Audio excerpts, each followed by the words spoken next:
One day, there I was, riding along, and after finishing up the first leg of my bicycle ride, which by this point only amounted to about 12 miles, a flat and up and down paved trail,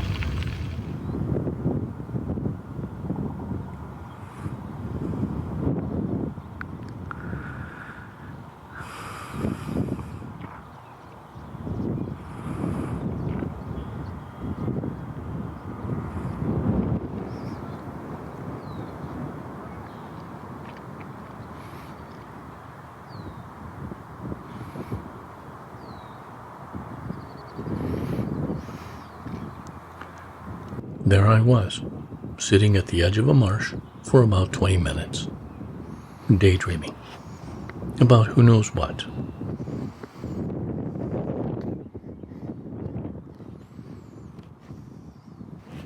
Birds flying low and high. The ones close to me were red-winged blackbirds. And in case you didn't know, it's generally a migratory bird all over the U.S., parts of Canada, Mexico, and out of the blue, I wondered if someone was behind me. I craned my neck around, and there wasn't anybody there. But there were these two large birds with long spindly legs, long almond-shaped bodies, long necks, a small head, and a long beak. Two sandhill cranes.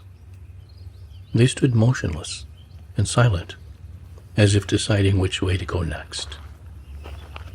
And they also looked in my general direction, too.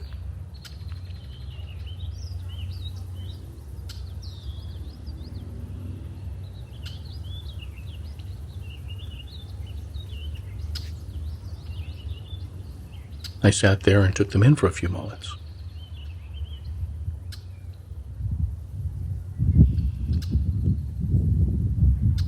They might have wanted to go down a path that was right next to where I was sitting.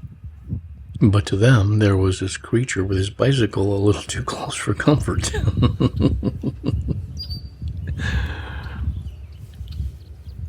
The thing is, I didn't have any intention of moving even further away to make room for them, because I would have had to step into the marsh, which is permitted,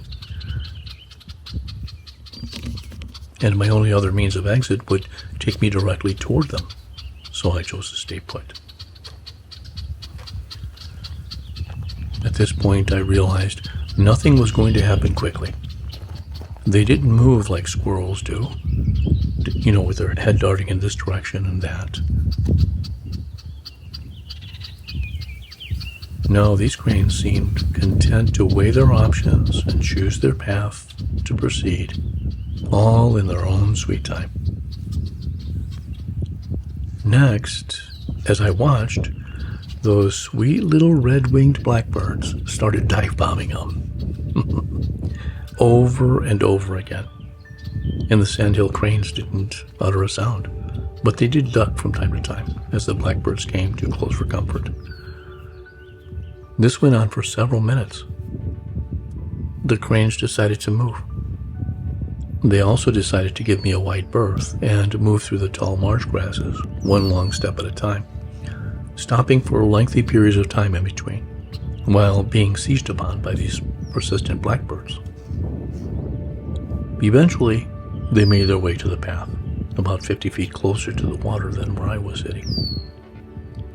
Meanwhile, more dive bombs.